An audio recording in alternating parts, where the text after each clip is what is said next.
Good morning, starshine. The Earth says hello.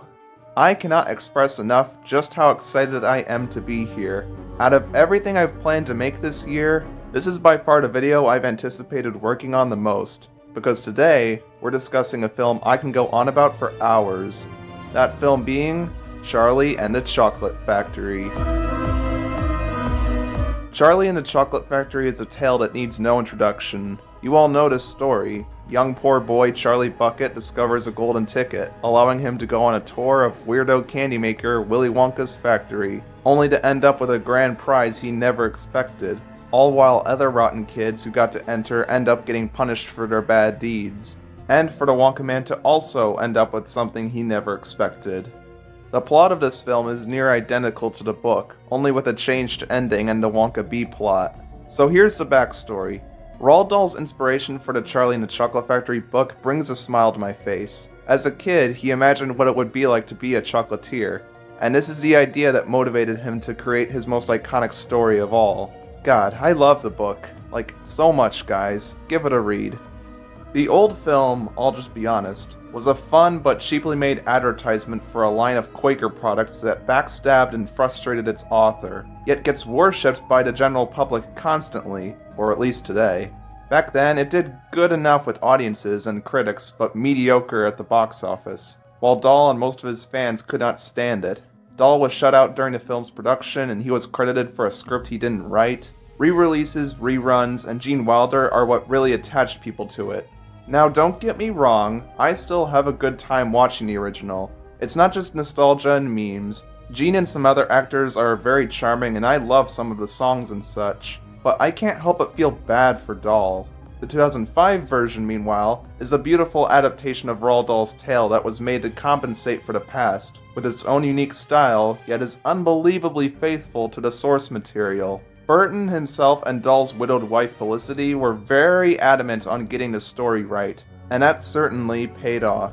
It did great financially and even critically, but it got dumped on by audience goers all the time, being labeled as a soulless remake. So many didn't give it a chance thanks to 34 years of nostalgia blindness. Gene himself even called the film a remake made to cash in on the old film's success.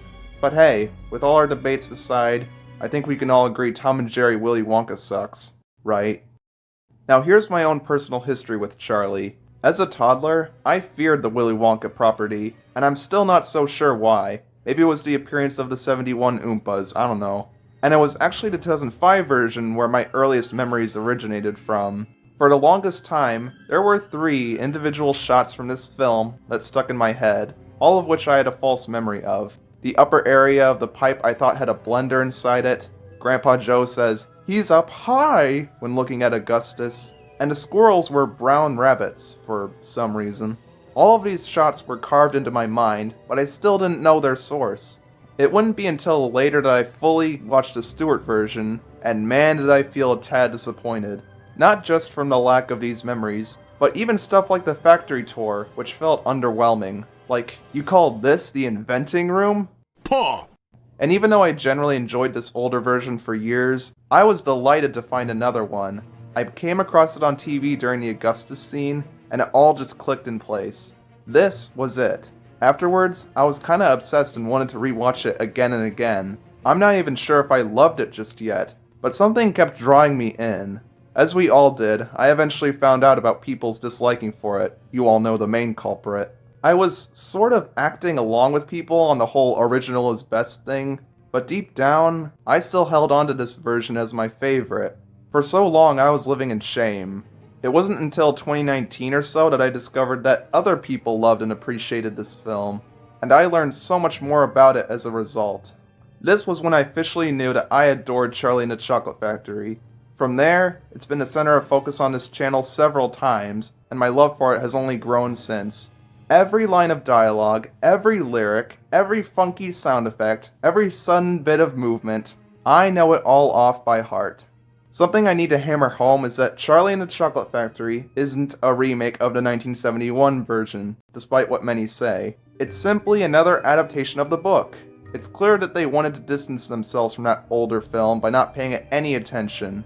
Thus, no fizzy lifting drinks, Slugworth backstory, pure imagination cover, etc.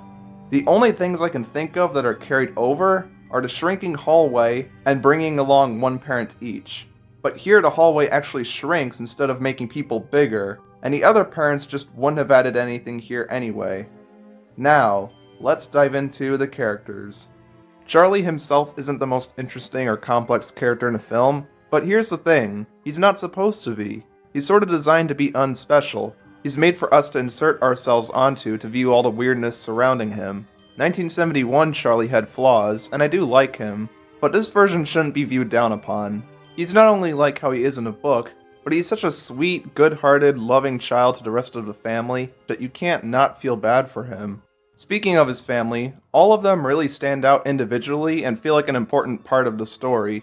Grandpa Joe is a peppy, good-seeing, wise old chap like he should be, and him being changed to a former worker of Wonka really helps. The parents are incredibly supportive, and it's great seeing Mr. Bucket finally. Grandma Josephine and the rest of the grandparents are so entertaining. George and Georgina actually get to do stuff this time around, with George being a snappy curmudgeon with a great speech, while Georgina is an accurate and heartwarming portrayal of people with dementia. With everything they've gone through, this family truly loves each other, and Charlie is the heart and soul of it all. The new kids are layered, interesting, all-around horrid, and it's so satisfying to see them get their just desserts. Unlike the 1971 version, who just likes a big meal, 2005 Augustus is the embodiment of gluttony. He's a repulsive, horrific, greedy beast with a black hole of a stomach, carving his way through the chocolate room and into the river. His downfall with the pipe feels earned, and it's honestly a joy to watch. Violet is far more than a one-note gum chewer now. She's aggressively competitive, making sure to be the best at everything, thanks to her caring of a mother who's clearly living through her daughter's success, just making Vi's gruesome transformation all the more embarrassing for her. Veruca is a spoiled upper-class princess who uses her tricks to manipulate those around her to get what she wants, and once she gets it, she's like, okay, next item. And man is it fitting how she got her ticket thanks to workers who crack open nuts, only to meet her fate thanks to workers who crack open nuts. Better than her killing herself over some random bird. Stupid bird. Mike is the most awful of the kids as expected. He's obsessive, angry, joyless, destructive, and possibly sociopathic. He pokes holes at everything, doesn't consider others' feelings, and is hardly impressed by the factory. He had no real childhood. Not only is he a good update, not only is he light years better than the excitable original one whose worst crime was saying shut up, but he's also incredibly relevant to modern day kids. You know, those whose parents just let the TV or iPad entertain them day in, day out. Dahl was very much onto something with the character whose last name was Idiot Box. Christopher Lee as Wilbur Wonka was a very nice and interesting inclusion. The Oompa Loompas are on point, and Deep Roy playing every single Oompa one after the other is quite a phenomenal feat. Last but not least, Wonka. Once again, you really shouldn't mumble because it's kind of starting to bum me out. Gene Wilder indeed brought a sense of charm and warmth to the role, but it wasn't Willy Wonka. It was just Gene Wilder in a Willy Wonka cosplay with some smoothness. This was due to how he was written and the casting choice. Dahl knew this too well, and when it was Burton's time at the wheel, he and the others knew they had to get the right choice for the Candyman, and they did exactly that. Johnny Depp's performance is fantastic. He understood this character so well, to the point of adding lines from the book that weren't in the script. He feels more like how Mr. Wildly Wonky should be, but gives it his own unique spin that both makes sense and is super entertaining to watch. Captain Jack Sparrow here is having so much fun as this childish, introverted weirdo. He's insane, reclusive, out of touch, and as politically incorrect as possible. I love his mannerisms, his uncomfortable smiles, his unpredictability, his laugh. I grin every time he's on screen, and it makes so much sense that he acts like this. He's isolated himself from society for years. A lack of sun has made him pale too. And these little stares he gives at his guests, contemplating, knowing what's going to happen next. I know so many have said this, but Depp brings so much life to this character, and you can hardly even tell it's him. That is true talent right there. As divisive as it may be, the backstory and flashbacks are a nice addition in my opinion. I get the criticisms of this being Charlie's movie rather than Wonka's, or that Wonka was only likable because he was mysterious, but I personally think this subplot is great for explaining how this kooky genius came to be, while still leaving us with questions, like, did Wonka plan out this whole day or what? Besides, if you want a mysterious Wonka, go to the old one for that and stop bullying this version, like, good God. In the end, I might just call Johnny Depp's Willy Wonka one of my favorite movie characters of all time. So many lines were lifted right out of the book, making this one of the most faithful book adaptations I've seen. And it doesn't stop there. The nut room, the actual great glass elevator, the appearance of the Oompa Loompas, Fudge Mountain, the Pondicherry Palace, the scene of the kids and their parents leaving the factory, all from the book. I love the grander scope of everything, I love the darker tone, I love the constant usage of show, don't tell, I love how realistic the characters' actions are, I absolutely adore the opening credit sequence. The beginning shot spiraling up into the chimney as the music escalates continues to give me goosebumps. It's a perfect tease as to what's in store for us. The narrator, I'll admit, sounds like he's restating the obvious at times, but he speaks so infrequently that it doesn't take away anything. Something about this movie I never really noticed as a kid was just how gut-bustingly hilarious it can be. I guess too many rewatches just desensitized me to it all. But from seeing others' reactions, I can tell just how priceless the humor is. But I can't have a blueberry as a daughter. How is she supposed to compete? You could put her in a county fair.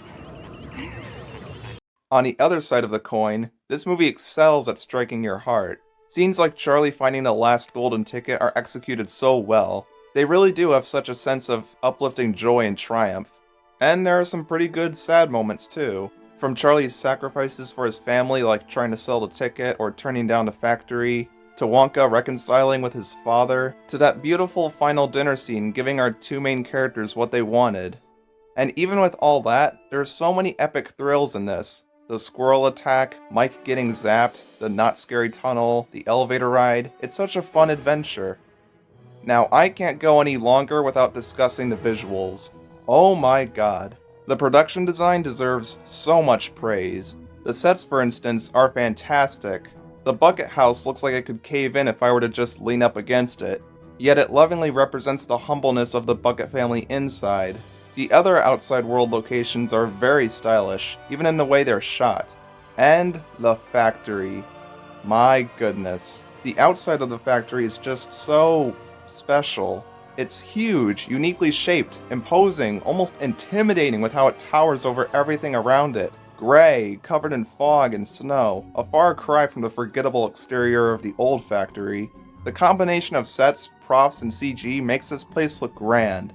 And the inside feels like you're in a whole different world. Deep below ground, anything can happen. The chocolate room is breathtaking. Everything looks edible, even the waterfall. The machines in the inventing room are made from random junk, yet still look practical. And the darker colors give it the illusion that it goes on forever.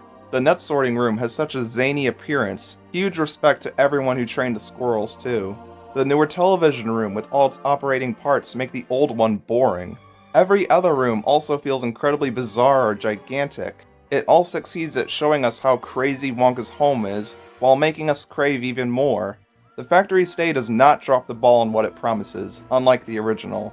The CGI, while obvious here and there, was pretty impressive for its time, and some shots still look great.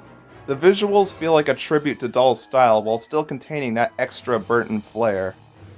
Now, the score. The glorious, sensational score. It is undeniably my favorite movie soundtrack of all time, and that's against some stiff competition. I love jamming to it all the time, and I especially did back in my high school days. Danny Elfman, you are the man. From the more somber and hopeful bits, to the distorted dramatic parts, every single piece is an eargasm. My favorite tracks are the opening credits, Charlie's birthday bar, Escape to Fudge Mountain, Entering the Factory, Wonka's first shop, Up and Out, Set Wheels in Motion, the tunnel ride. Okay, yeah, the whole thing. And of course, the Oompa Loompa songs. They're catchy and have this infectious energy. The lyrics are actually right from the pages, and each song genre actually fits the kid they're singing about. They're leagues and bounds above the repetitive and stumpy Oompa Loompa songs of the original.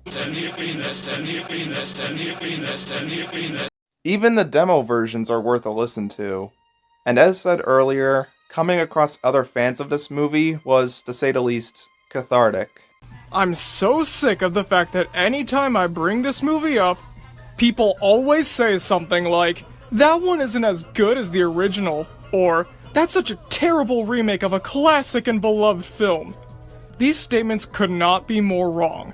And in a lot of ways, I think it's superior to the original. I not only think Charlie and the Chocolate Factory is better than the original, but I think it's one of the greatest movies ever made. And all of this combined is why this movie is my favorite film of all time. It was seriously a dream come true. The conspiracies by the theorizer are pretty thought-provoking. The long-running Hatbox Bro Wonka YTP collection is still a treat. Oh, look! Ladies and gentlemen, welcome to Fudge Mountain. And I cannot recommend the videos by Bob Show, Josh Scorcher, and Media Mementos enough. As for the stuff I don't recommend, that's obvious. Oh yeah, I almost forgot about that Wonka film coming next year. All I can say is, please don't screw this up. In my opinion, Charlie and the Chocolate Factory is a work of art. Everyone involved with its production should be proud of what they achieved. I too believe Dahl himself would have liked it, or at least more than the 71 version. Words alone cannot accurately describe how much this movie has influenced and inspired me. It's a touching, wacky, timeless piece of cinema. Please, just go watch Tim Burton's Charlie and the Chocolate Factory. You're doing yourself no favors if you haven't.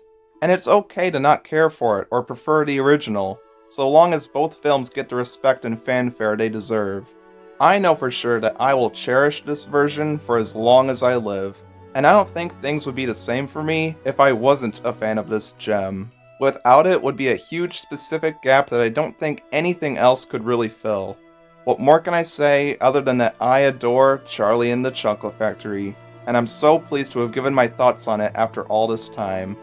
I hope you all enjoyed this deep dive as much as I did, and I hope to see you in the next one.